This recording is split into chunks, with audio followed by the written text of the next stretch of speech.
Blog Talk Radio. This is the RF Radio Show with OJ and Dreadfish.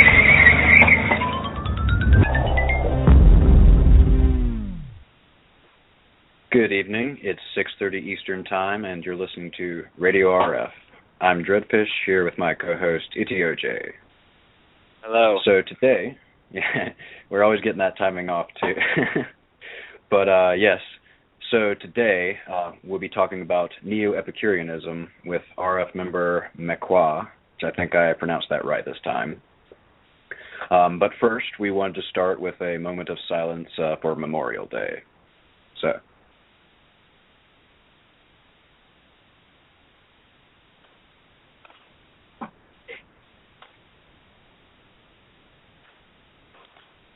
All right. So we'll be getting into our discussion of Neo-Epicureanism shortly. So first, anything going on in your life lately, Itty? Well, I'm actually in the middle of building a crib today. Ah, cool. How's that going? A lot easier than I thought it would, actually. It's like Legos. Yeah, I've always liked building stuff. Anytime somebody in the family needs something, one of those like cabinets or something like that to assemble, I'm usually the one who does it. So I've always enjoyed that kind of stuff. I've actually taken a radical position this time, doing something I don't normally do, and that's reading and following the directions.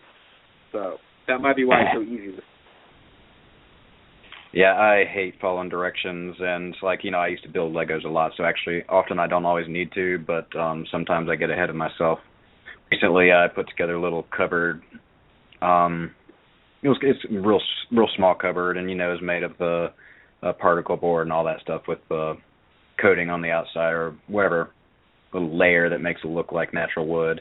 And the back was sort of a cardboard panel, and on one side it's just the plain cardboard, on the other side it has the wood pattern on it. And me not thinking, well, first off, whenever I unpacked everything, it was lined up with some other regular pieces of cardboard, and so, I folded it up and threw it in the recycle bin until I realized later on that I was missing it and realized that I had tossed it out. It wasn't too bad off, though, but whenever I put it on, I wasn't paying attention, and it just made perfect sense to put the wood color on the outside with the rest of the wood color, because that's the side I was looking at.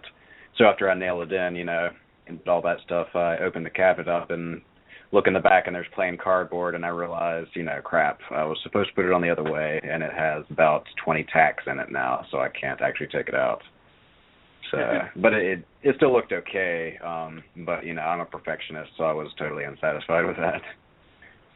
Well, you know what it is in this case is that it's just something I'm going to have to trust my kid's safety to. So I'm pretty serious about getting it done right, and, going slow and reading the directions and tightening those nuts. Yep, yeah, always good to get those tightened right. I've been tightening a lot of nuts lately because I've been tuning my drum set that I recently got. Again, I'm a perfectionist, so nothing is ever quite right for me or quite enough for me, and so I tuned my drums quite a few times, but I finally got something that sounds pretty decent, so I'm pretty happy with them. Good. So when's the next Dreadfish drum solo being played? I know, I've been thinking about recording some playing just for the heck of it, but actually tonight we're going to be doing an open mic night again. There's a place in the city nearby that does open mic nights every Monday, and it's a pretty well-known open mic night thing, so some people come from an hour away to play. And we played last week, did pretty well, so we're going to come again this week. We figure we're going to, come regularly, get to know people, because they also put on regular gigs there other days of the week. And so I think it'll be a good move to become a regular there and get to know the people who run it. I want a YouTube video made on a cell phone of your thing tonight. I do want to film it, actually, or at least record it, so I'm going to try to do that. We forgot last week. We totally intended to do it and then completely forgot, but I got to remember to do it this week. So video or audio should be done tonight. And how will you take care of that? Will you be, holding your drumsticks in one hand and, your cell phone in the other? I just bounce it on my head, like books. I don't know. I don't trust anybody with my cell phone because it's a smartphone, and but I can use the camera with the phone locked, so maybe that's cool too. I don't know. I'll find a way, so we'll see. Okay. But You've been playing a lot of stuff. This is what, like your third or fourth gig this month, actually. Let's see. It's now, what month is it? It's May. Sorry. Yeah, actually, okay. So that other gig, the first gig we did was this month. So yeah. This will be our third open mic night, and yeah. So actually, we have been playing quite a bit. You hear that? Only if you're a famous radio star, but he's a famous rock star. Maybe someday. I don't care if I get famous or anything, but I'd like to be able to make some money doing this and have a following of some sort, because I think it'd be fun. Like, you got some people who really like your music, and you get to support yourself, at least for the most part, doing something you enjoy. So that's really cool. I'd like for that to happen. I think the truth is you just want to be naked and famous. Hey, who doesn't? That is true. Everyone wants to be naked and famous. Mhm. Personally, I'm too private to be famous, but naked's cool. Okay. So you're not too private to be naked? Nah, that's different. Because I can be naked in my house. I can't be famous in my house. He'd be shy, but he's not an exhibitionist. Or he's okay with it, even though he's shy. Yeah, I'm a naturalist, that's all. Naturalist, okay. Uh-huh. I think I turn differently on the phone myself when I say it.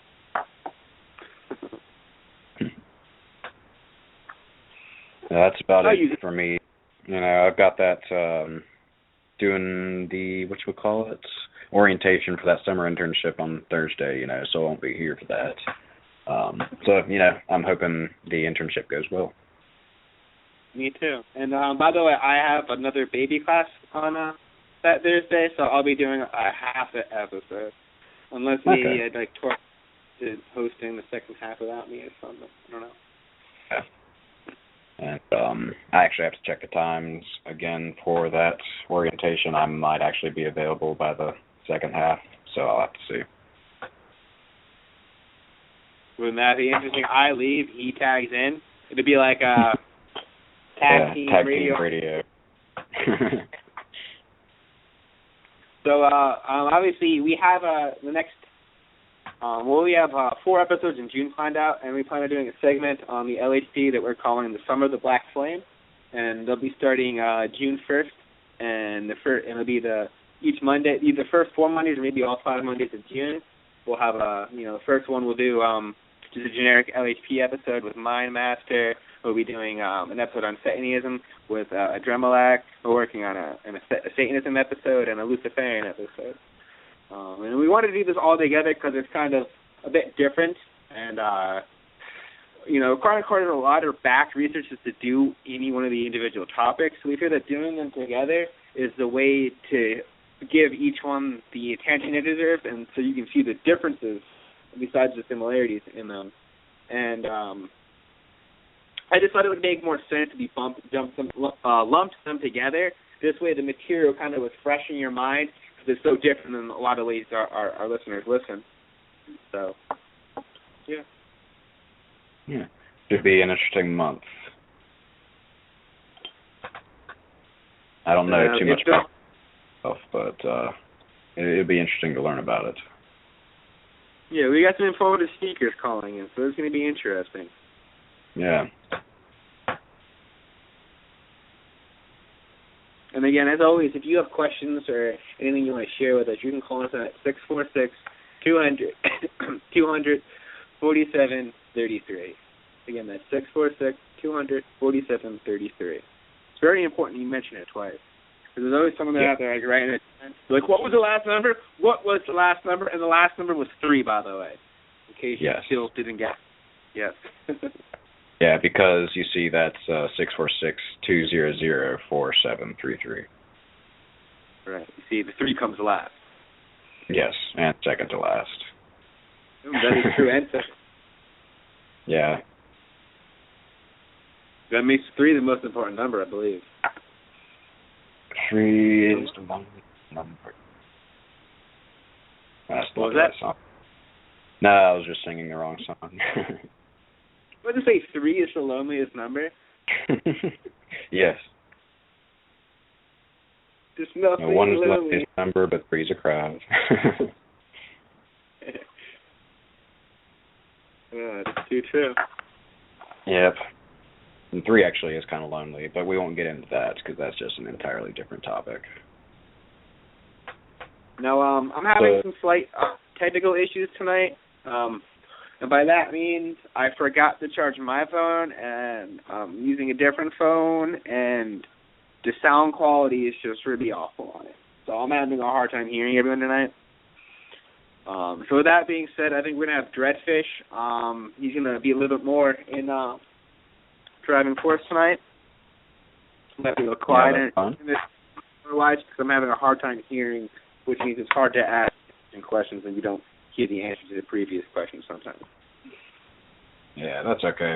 You sound clear enough. Cutting out slightly here and there, but otherwise you sound fine. Okay. I also have no keyboard today, so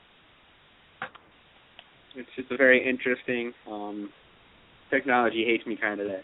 But the crib's coming along fine. Good. Power of electronics.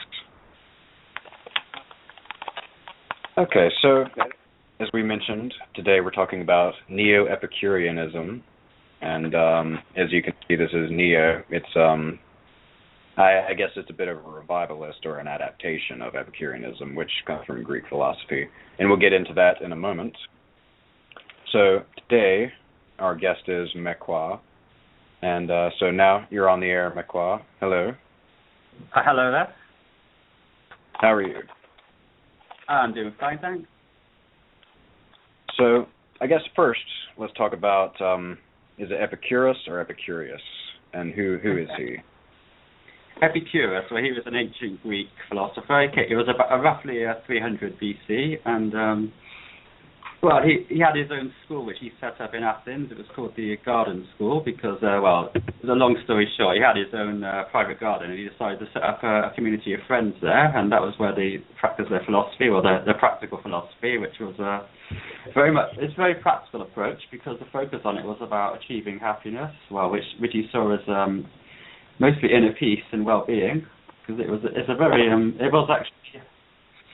Again, Epicureanism, it was taken up later on by the Romans because they were a lot more practical than the Greeks, and they had a very pragmatic bent. So it was just, even the Romans decided it was practical enough and to take it up because they thought a lot of Greek philosophy was just theoretical, well, rubbish.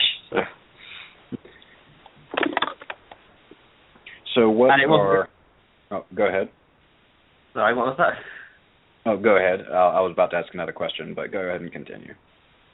Yeah, well, I was going to say, when it was Epicureanism, well, it became one of the rival schools of it was Stoicism, because they were the two most popular schools taken on later on by the Romans, and they had some quite different ways of life in both of them. Because the Epicurean way of life is very much a private life centered on the individual achieving their own happiness, their own well-being, while the Stoic life is more of a life of courageous virtue, a public life which was taken up a lot by soldiers. But again, the Epicurean way of thinking is a lot closer to the modern mindset. For instance, the idea of friendship being important to happiness, and the idea, the focus on the individual's needs. That was kind of primary. So I'll get more into that later. So. Okay. So what are the basic tenets and practices of Epicureanism? Well, the ancient philosophy was split into three different levels. You see, there was first of all there was the canon, which was that's normally called epistemology, or theory of knowledge, which was based on where does knowledge come from, where do we get knowledge of the world, and this was largely what we would call empiricist. It was based on evidence from the senses. And then the next part of Epicurean philosophy was what was called physics, well, in the ancient sense, and this was based on a materialist worldview of the world being basically physical and material, and it didn't really include it rejected supernatural explanations, and this was based on a naturalist view of the world. So these are the two more theoretical components: is where does knowledge come from, and what is the world like? And now the third part of Epicurean philosophy was ethics, which in the classical Greek sense was how do you live a good life? And in this sense, Epicurus was what philosophers call a hedonist or a hedonist. That he thought that pleasure was the goal of life. However, his view of hedonism was very different to most understandings. For instance, he wasn't into partying and that, or orgies or so forth. He was more interested in the pleasures of the mind, the contemplative pleasures, such as the pleasures of inner peace you get through philosophical practice.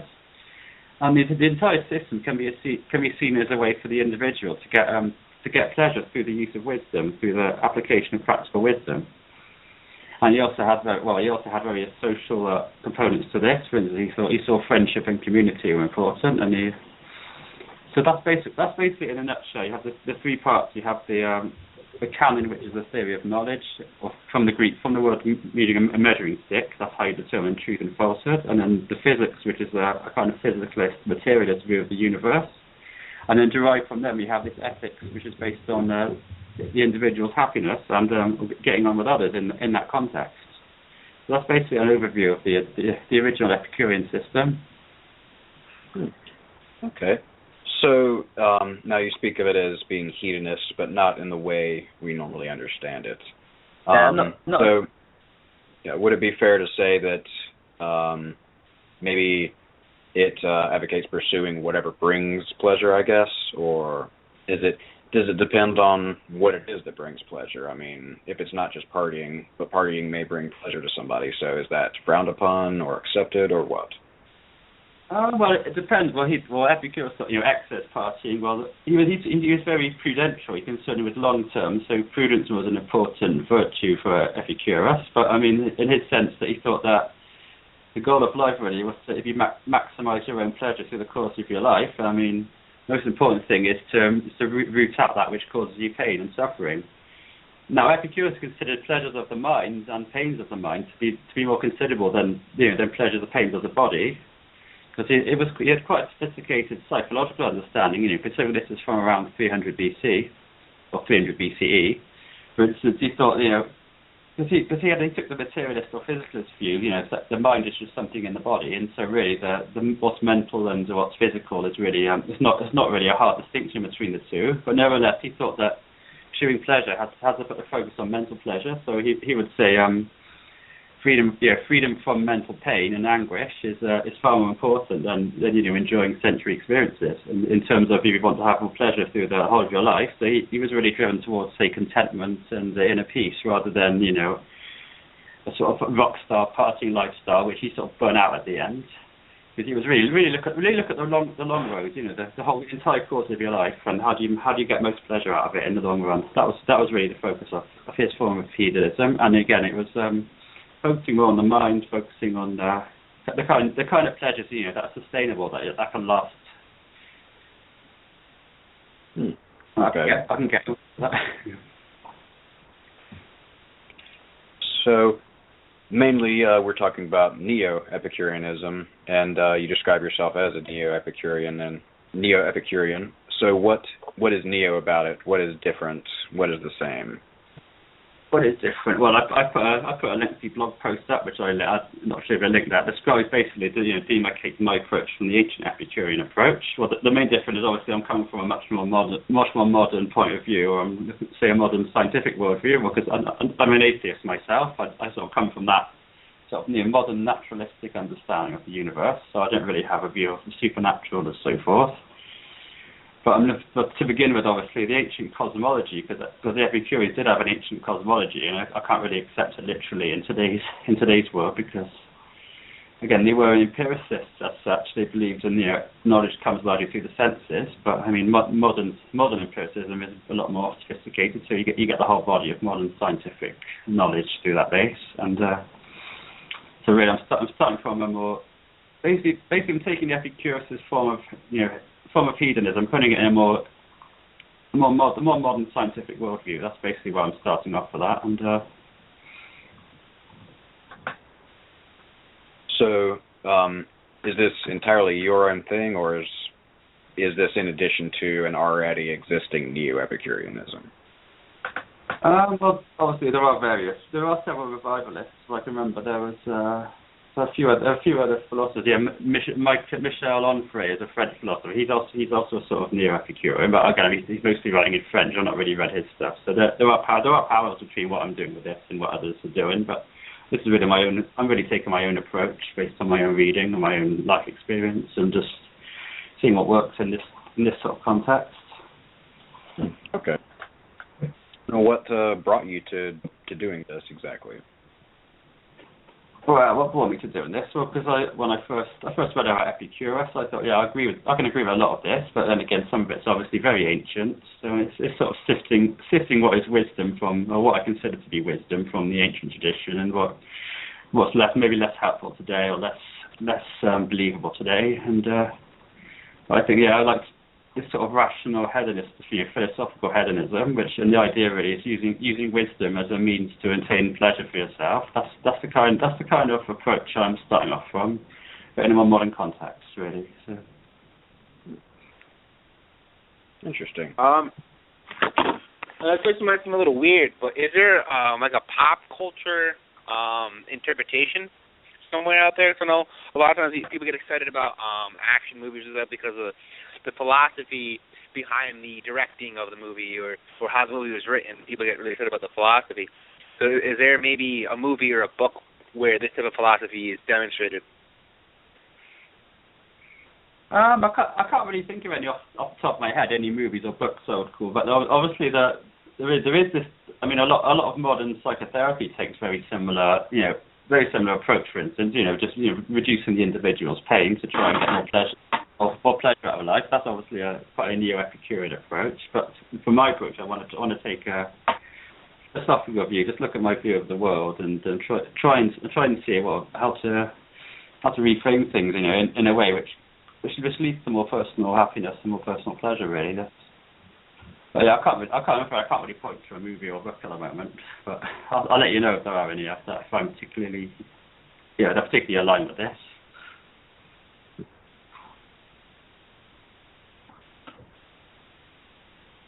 All right. So, let's see. Now, you have a blog. What really inspired you to do that? What is the reason behind that for you? Behind this blog? Well, I mentioned on my blog, I said this is my appropriation of Epicurus, of how I'm starting off, because I take quite a critical approach. I don't just swallow what an ancient philosopher says dogmatically. I like to just look at the ideas, push them, and see if they fall over, and see which ones I can go with and which not. And I have met others on the internet, other revivalists of Epicureanism, and they're not neo-Epicureans so much. They're more like religious fundamentalists. They just take what Epicurus said as true, and I just don't know. I don't go with that approach myself. I'm quite a critical thinker myself, so I can't go with a dogmatic, like fundamentalist revivalism. I'm more of a modernist approach. So that's really. So yeah, my blog was really after dialoguing with those who take him too dogmatically. I'm trying to avoid that issue. So. Now, you mentioned earlier that Epicureanism was kind of at odds with Stoicism. Can you go into that more in this historical context? Yeah, well, both Epicureanism and Stoicism were founded about the same time in ancient Greece, because Epicurus set up his school, the Garden, and this was roughly 300 BC. And also there was Zeno, the founder of Stoicism, set up around the same time. His school was called the Stoa, which means, from the Greek meaning of porch, and the focus of Stoicism was a much more public life, and it was a life in service of virtue, because you see, the Stoics considered virtue to be the highest good, and the Epicureans considered pleasure to be the highest good. So there was a fundamental antagonism between these two value systems. And a lot of, for instance, a lot of people, a lot of soldiers were very driven to Stoicism, because the idea of being virtuous or being courageous, for example, as a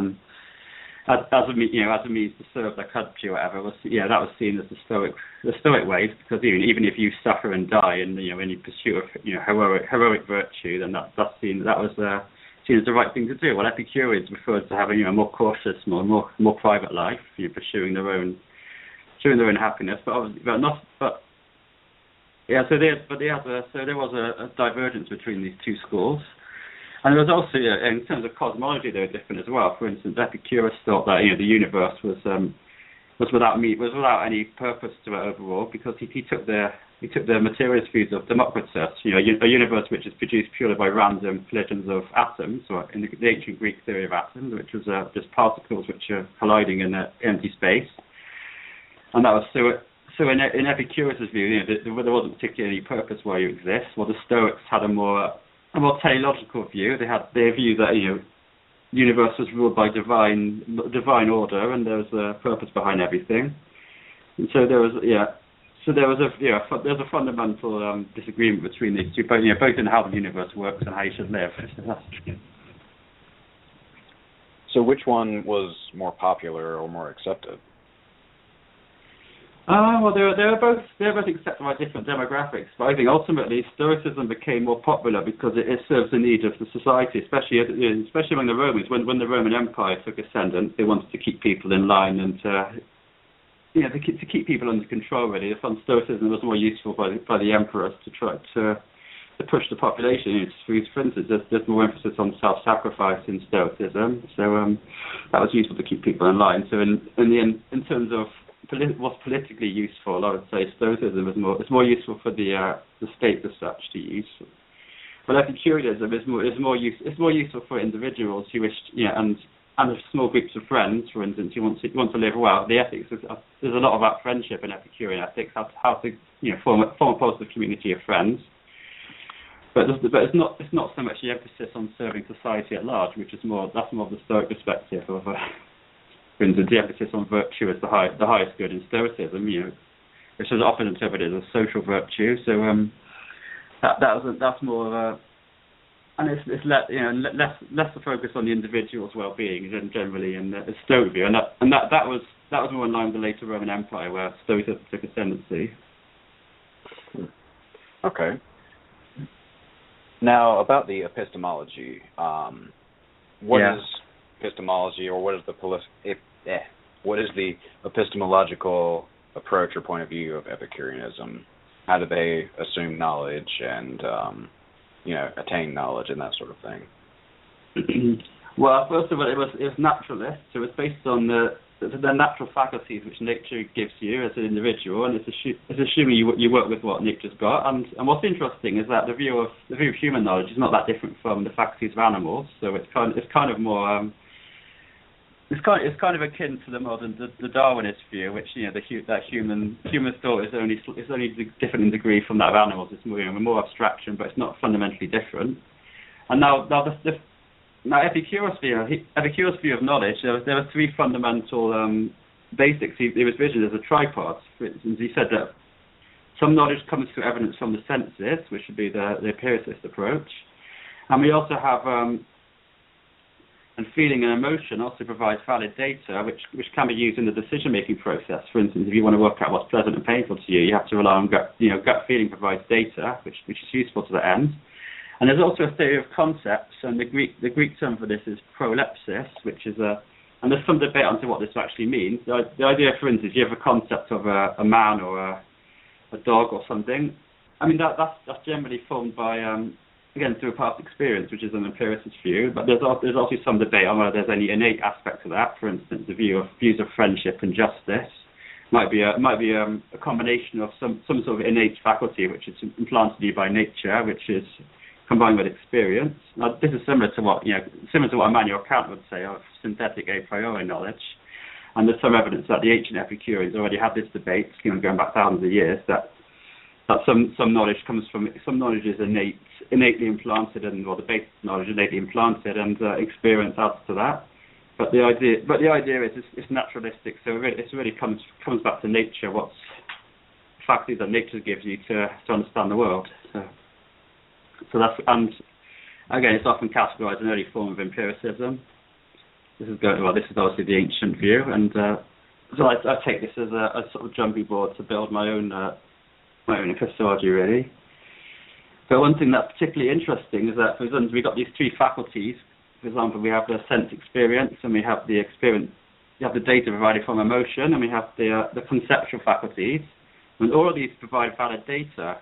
So there's a sense of validation of you validate all your experience, including your sense experience, your emotional experience, and your conceptual understanding. You validate this as useful in providing valid data, but it's only how it's misinterpreted that leads to error.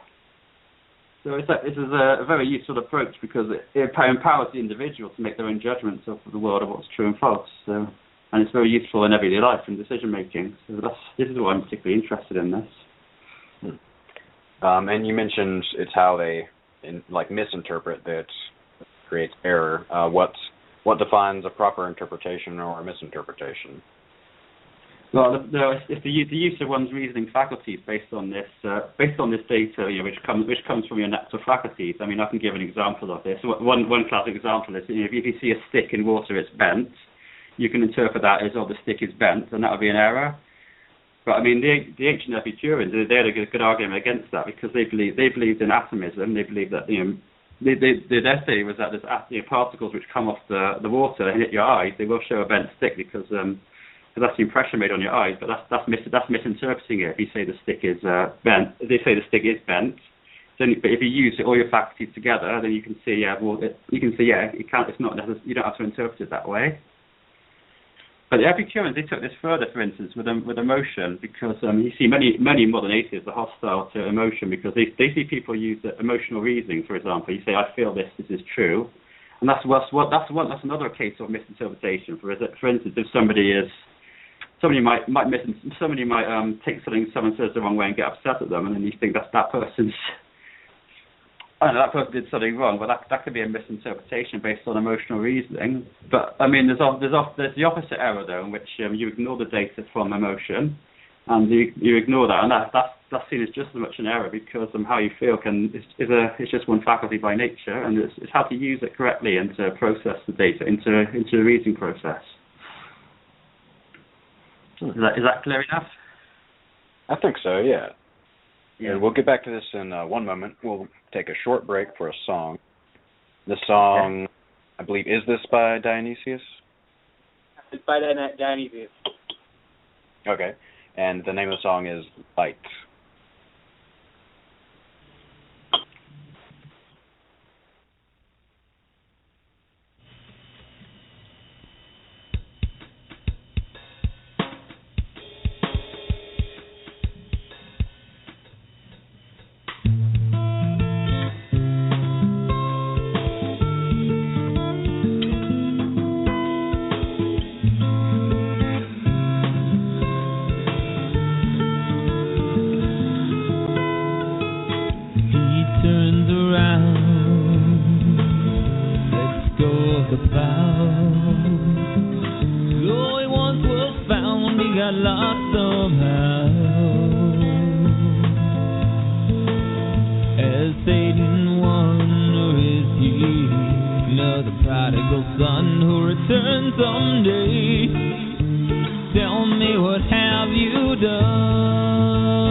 callous taught me wallow in rejection. Never produced a frown, but I cried for you as I questioned your election. Man, I've never been so down. 'Cause I know that you know there is a light that is brighter than the sun. There is a word that brings hope to everyone. There is a flame that will last in eternity. It's the fire that burns inside of me. There is a light that is brighter than the sun. There is a word that brings hope to everyone. There is a flame that will last in eternity. It's the fire that burns inside of me.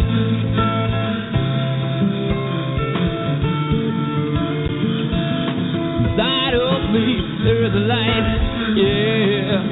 There is a light, there is a light inside of me. There is a light, yeah. There is a light, there is a light inside of me. There's a light, there's a light, there's a light, there's a light, there's a light, there's a light inside of me. There is a light, yeah. There is a light, there is a light inside of me.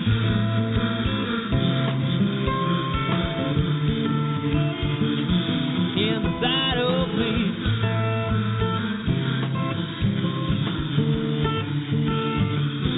Inside of me, there's a light.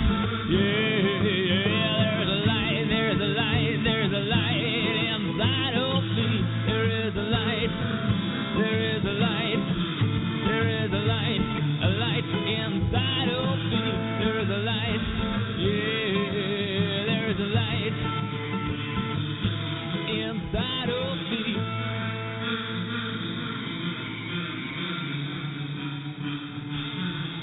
Inside of me.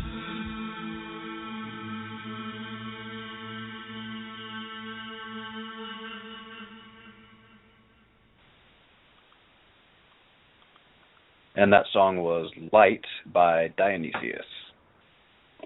Now, if you're just joining us today, we are interviewing Mequa on Epicureanism and Neo-Epicureanism. We just finished talking a little bit about epistemology. And so first we're going to start, Iti, I think you had a question you wanted to ask. Yes, I was curious on what a political system might look like underneath this type of philosophy, or how an individual might vote in who contains this type of philosophy. Okay, so you're curious as to what a political system might look like. Well, for myself, I sort of lean towards social liberalism, because I find that, you know, well, there was an emphasis in Epicurus saying for the individual to be happy, there has to be a positive community as such. It's not. I mean, it is quite individualist, but it's not individualist in the sense of, you know, every man for himself, everyone against each other. Because Epicurus thought that friendship was very important, and he thought that you know, positive community is very important.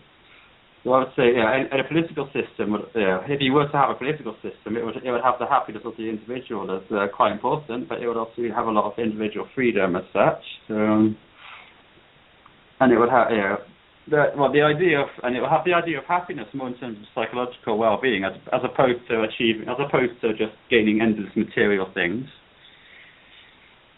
So does that answer that question, or is there any more? I think so. I mean, it sounds kind of like a liberal society or a liberal form of government would work best with that type of philosophy. However, not so materialistic as our own society currently is. That's what I got out of that. Yeah. I can vibe with So that. are there... Oh, go ahead. Sorry, what? Oh, I said I can vibe with that.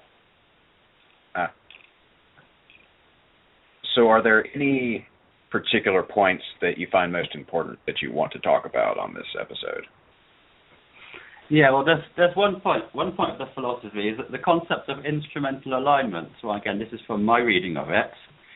The idea, for example, the aim of life is to have as much pleasure for yourself. So the idea of it, for example, for instance, I mentioned the Stoics. For the Stoics, the idea of virtue, of being virtuous, is an end in itself, and the Epicureans disagreed with that. They thought that, the idea of displaying any kind of social virtue is valuable to the individual insofar as it makes the individual happy in the long run.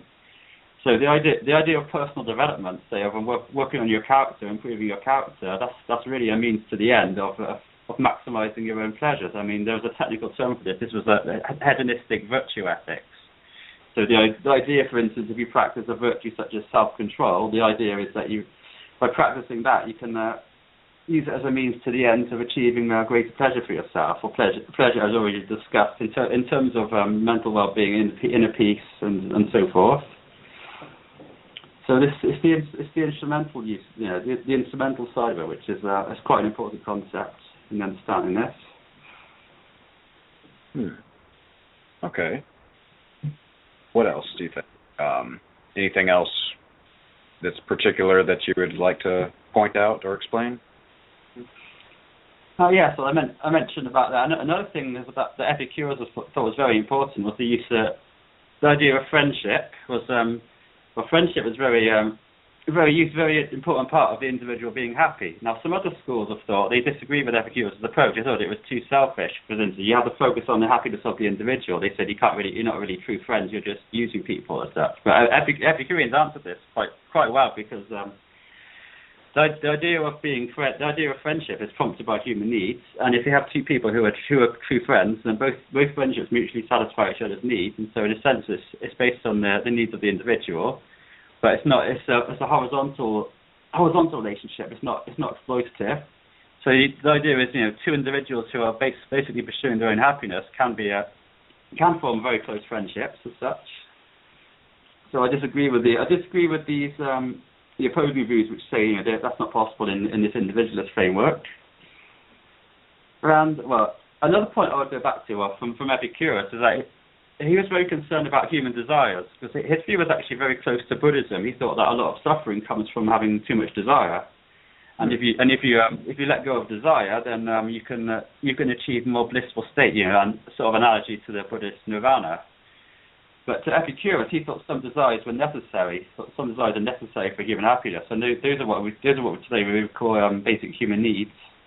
So he thought it was important to focus on satisfying basic needs, and but a lot of society, for instance, gives people exaggerated desires. I mean, I can point to an example, be marketing or advertising. It gives people desires for things they don't need, and you get frustration if you don't get them.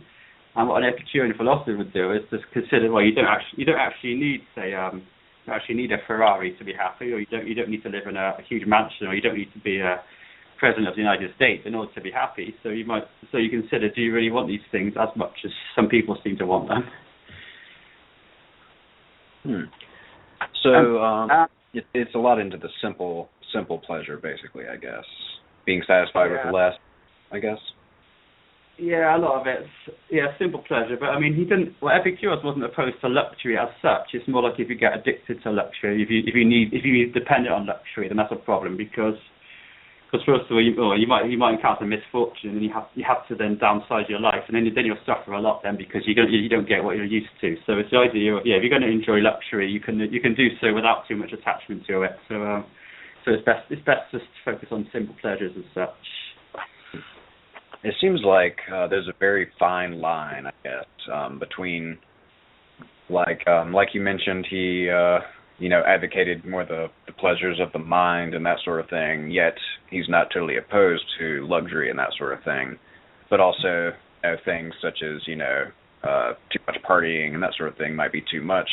What really defines what's, okay pleasure and what's not, or, what's worthy pleasure, I guess?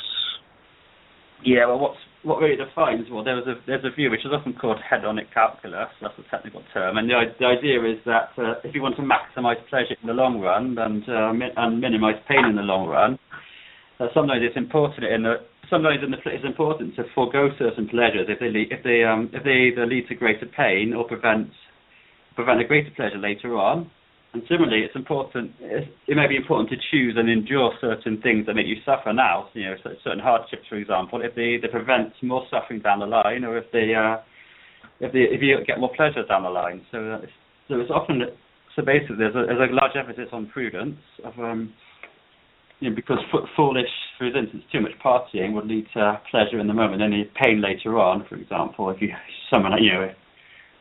one example would be a hangover. If you indulge too much in drink, then you're going to suffer later on with a hangover. And obviously, if you do that for too long, you might have serious health problems. So that which is nothing to be avoided. So there's a lot. So there's still here and now pleasure is still quite good. I mean, there's the poet Horace gave us the line "Carpe diem," seize the day, and that's apparently influenced by the Epicurean tradition. So there is there is importance of you can enjoy pleasure in the here and now, and that's highly important, but not at the expense. Not by being too imprudent, and not by being reckless towards your own well-being in the future. So really, that's basically what determines pleasure. And obviously, this is in a social context as well. If you get pleasure by being antisocial, by harming others, that's going to have rebound effects on you later on. So it's best not to do that, and in the long run. So it's very pragmatic about it. I think it seems to be. Very pragmatic about managing what to pursue and that sort of thing. Yeah, it's very pragmatic. But there's including the idea of what friends get along. Because I mentioned the theory of the social contract theory. This was really what Epicurus had the first formulation to him. Any social group really, which is positively based. It's going to have it's going to take the needs of all the individuals into account, and any rules that people decide to follow are going to be those which basically avoid suffering or inflicting harm. So this is just pragmatically needed for a group to get on with each other, the reason individuals would follow these rules, well, that's the Epicurean account of justice, to avoid inflicting or suffering harm, and then that will still be followed. That will be followed out of prudence, so it will be prudentially followed to avoid greater suffering for you as an individual in the future. So it's very pragmatic focus on basically the individual doing the dirty work of getting as much happiness out of life, while still getting on with others, and as is necessary. With the importance put on your friendship and community to meet the individual's needs. So. Okay. Now to go on to a slightly different topic regarding this, a question did occur to me.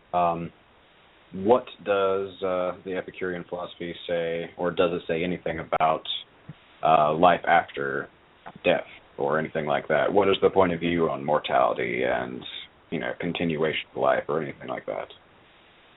Okay, well, first of all, Epicurus himself took a materialist view, and his view of that was that the mind, as such, is based on what he took the atomism of Democritus. The mind is a conglomeration of particles, but he said when you die, they disperse, and so he really didn't have any hope of life after death.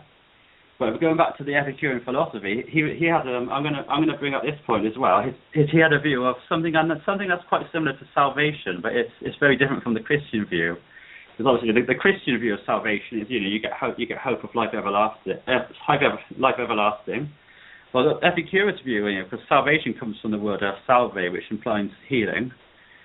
This view of something like salvation is the view of the analogy to salvation in Epicureanism is to be able to let go of the desire for a life after death and to let go of the fear of death, because in his view the bounds set by nature do not allow any kind of consciousness continuing after death. So if you take a philosophical approach, you'll keep your desires within the realms of reality, and such you relinquish through philosophical practice, self-discipline, you relinquish the hope or the need for any kind of belief in an afterlife, and you relinquish any fear of death. And that was a large component of Epicureanism as well, relinquishing any fear of death.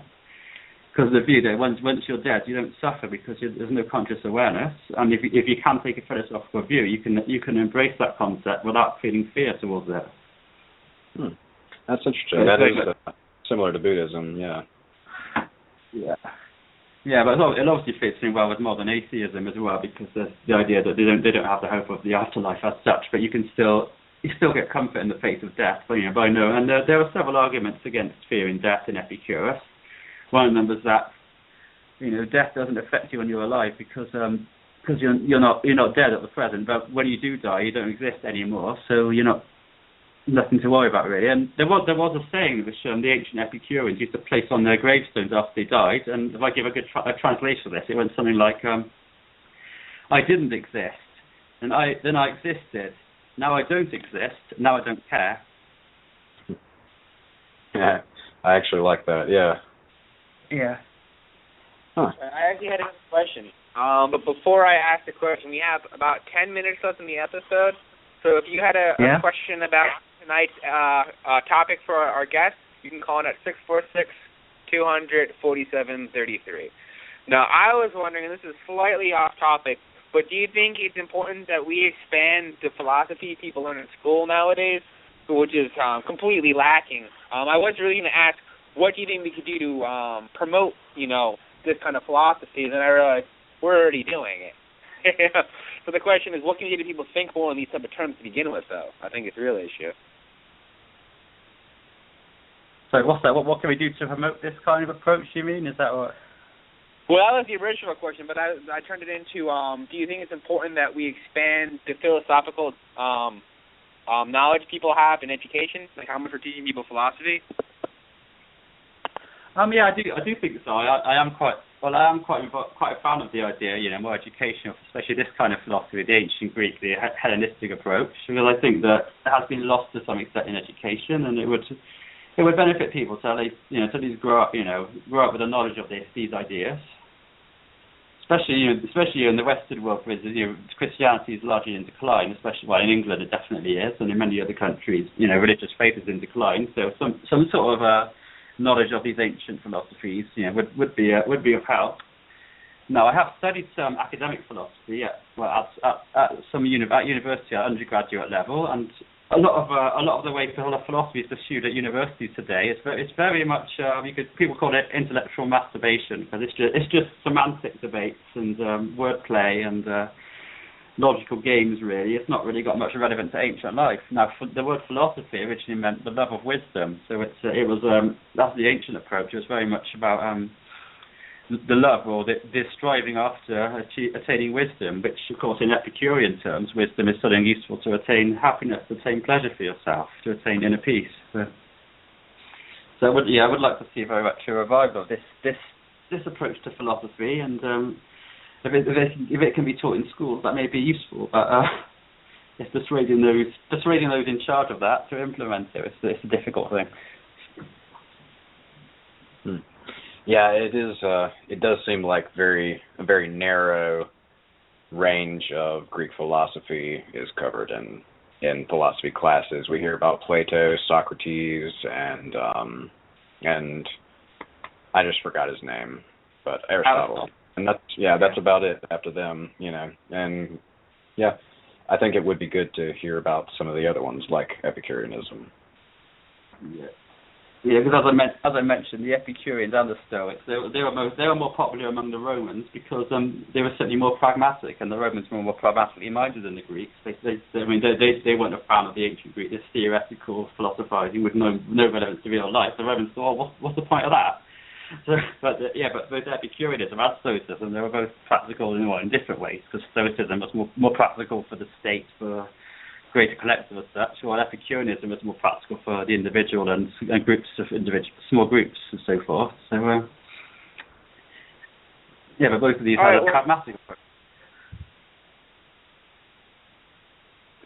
I wanted to thank you for coming on tonight and educating on this topic.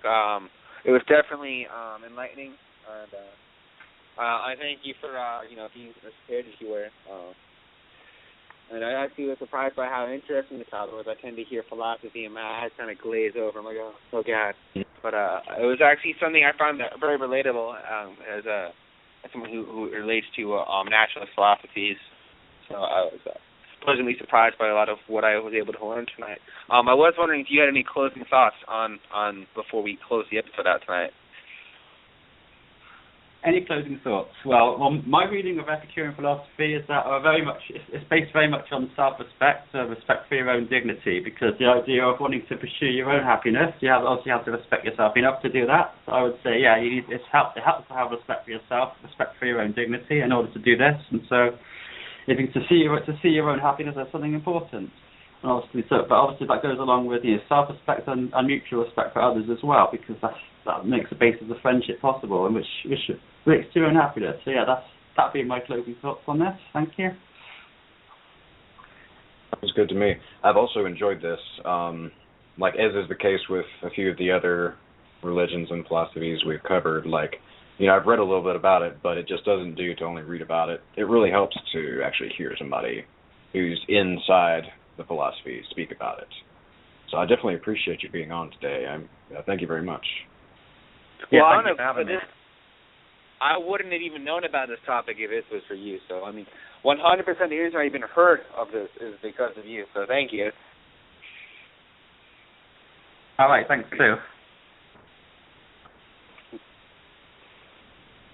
So what do we have planned? Oh, go ahead. What was that? Yeah, go ahead. I was going to say, do we have any announcements? Right, that's actually what I was going to do. Do we have anything coming up?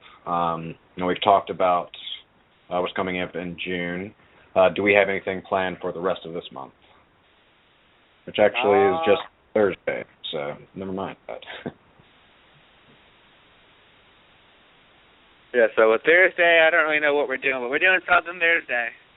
And then Monday, after that, we have the next episode planned out. Since you feel we're going a little heavy with the LHP stuff on the Mondays, the Thursday stuff will be going in different directions to definitely keep the show balanced and not too helter-skelter in one direction. I don't really know if helter-skelter was an appropriate word to use. I don't know. It just was the only phrase that popped into my mind. My wife doesn't make sense, but she's my wife. Yeah, she tells me all the different supportive things. We'll organize something. And now, like I was just mentioning, how I really appreciate actually hearing about this philosophy as opposed to reading it. I just want to encourage anybody else and everybody else, if you follow a certain philosophy or religion, anything like that, we would love to have you on to talk about it, So, and if there's anything that you'd like to hear about, again, let us know. We love to have a diversity of topics to talk about, and it's educational for us and interesting. So let us know if you have something you want to talk about or something you want to hear about. It would also be nice to know what your favorite style of episode is. Obviously, we've done religion profiles. We've done member interviews. We've done discussion panels. We're eventually going to be doing a debate. Eventually, I keep putting it off. It's a lot of work. I don't want to do it. But as you can see, we've done a variety of different formats for the episodes. Personally, my favorite ones have been the discussion panels, as well as the religion profiles or philosophy profiles. And I particularly enjoy those because they give us a chance to be both educational, informative, while still managing to what I hope to be is light and fun.